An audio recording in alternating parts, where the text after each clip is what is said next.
Hey guys, we're going to talk about tips for renting a car to go to Walt Disney World. We've done this a few times, and Brian's definitely more of the expert, so I'll sort of turn things over to him. Well, I mean, compared to me, he always makes our rental car arrangements, and he also is the one who drives. So I guess reasons, first of all, you should cover reasons why you would want to rent a car, since Disney has free transportation if you're staying on property. Because the friend hotels, you don't get.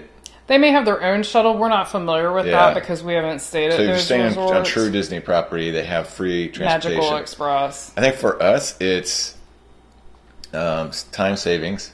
Huge time savings because we have TSA pre-check. So the 3-hour departure for the Magic, and sometimes 4 hours depending on the time of the year, departure of the Magical Express to go back to the airport is extremely excessive for us because we breeze right past security with the TSA pre-check. So that allows us to stay in the parks longer or have a leisure breakfast at a resort. It just buys us some extra Disney time, which time is money. Especially if you're doing a weekend trip, I would highly recommend it because you want to maximize your time. And that is how you would maximize your time is get a rental car. To get your luggage if you check luggage at the airport, we had no issue getting it. It was actually by the time we got to the baggage claim, it was pretty much there. It was waiting for us, and it's not hard to do at all. And also, it allows you to go, if you're staying for an extended period of time, it allows you to go to get groceries. And you can actually drive to the parks. Well, it even lets you eat off-site should you want to, because some people, to save money, they want some of their meals off-site. So it gives you that option. It's just interesting. We've never done that. No, we haven't. And I guess there's so much good dining at Disney, and, me being gluten-free, it's safer, too, to stay on property. But also, it lets you go resort to resort much quicker. So say you have a dining reservation, say you're staying at the Contemporary and you have a dining reservation at Animal Kingdom Lodge, you will save a ton of time by driving there directly as opposed to you'd have to take a bus to a park, then take another bus. Right. Generally, when we rent the car, we don't drive to the parks. We did it once or twice, but we usually just rely on the bus system. The bus system's fine. But for some people, driving to the parks would be a big benefit because of the fact you're not in crowded buses. And you don't have to wait for it, of course. And you don't have to wait for the bus. So I guess now the rental experience on how to get the best deal. If you're Costco members, definitely use the CostcoTravel.com website. I think they hit the 4 major rental companies. They have special deals with them, but not Hertz. I think it's Alamo, definitely Alamo Budget. Enterprise, I forget the 4th.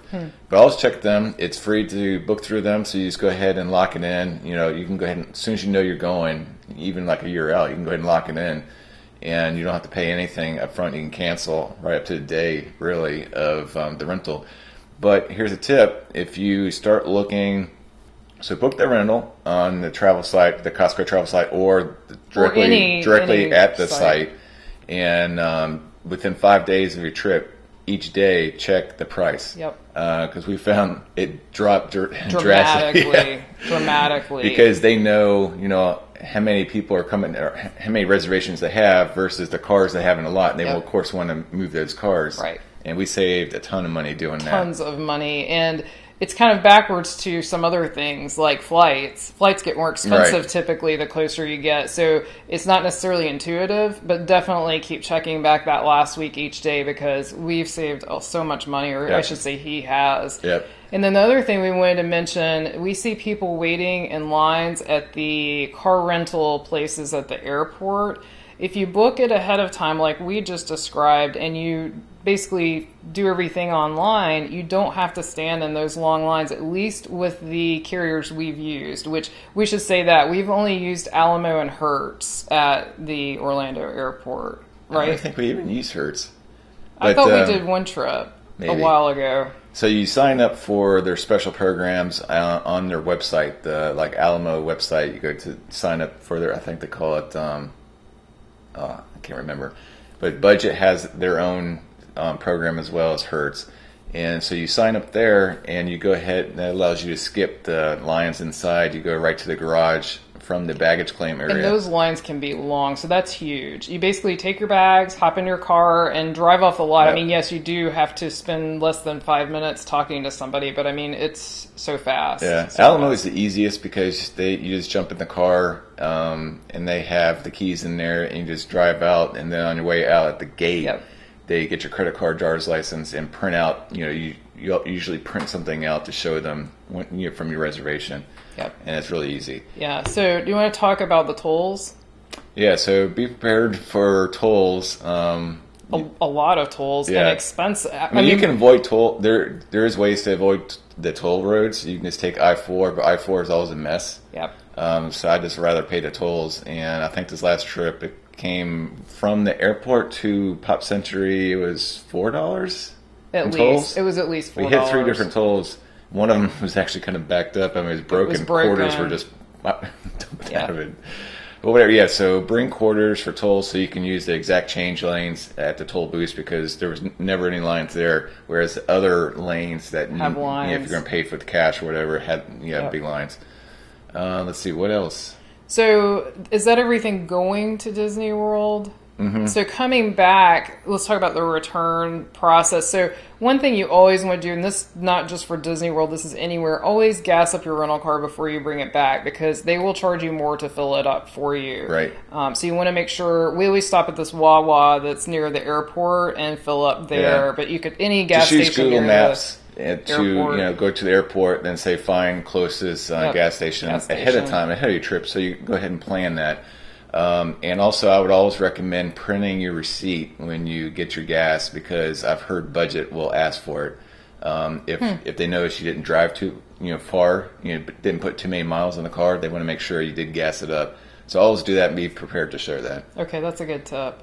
Returning to the airport, it should be fast and easy, but sometimes we found this last trip the line was backed up like into the airport lanes, to get in. We should mention you can return them at either terminal. They have a return at both terminals, which is nice. But yes, for each terminal, there's only one way in for all of the rental car companies. Yeah. So we just hit it, I guess, at a peak time because this wasn't even a busy time of the year. Yeah. I'm talking about by Disney standards, and it took us, I'd say, a good 10 minutes to get into the parking deck. So there's one lane that goes into the garage, and then the rental companies are on different levels of the garage, and then once you get past that choke point, then they spread out. Yep. But that was kind of a shocker.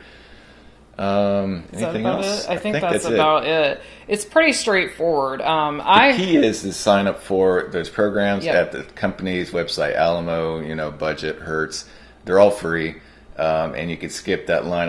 Hopefully, I think you got some footage of that. I'm not sure if I did. I don't think I did. Because the lines are long, and they're really always long like that. Every trip, because no we matter usually what walk time of by. year, There's counters that are long, so definitely do that. Yes, that's absolutely, and also definitely check for reduced rates really close to your trip, like in the last 5 days, and check every day. Don't just check 5 days out and then stop checking. Check every day up until the point you leave. I think those are the 2 biggest tips. Yep. So I can't think of anything else. Now, there are other ways to rent cars. I know there's one place that I think will bring a car sort of to your resort, or you meet them fairly near the resorts. I don't see the point in that personally, because our main purpose is to get from the airport to the resort. I mean, that's the main reason we rent a car, is so we can bypass the Magical Express. But so there are lots of other options out there that you can look into, but this is based on our experience and the main reason that we get a rental car. So thanks for watching. As always, we appreciate subscribes, likes, shares, and comments. Until our next adventure.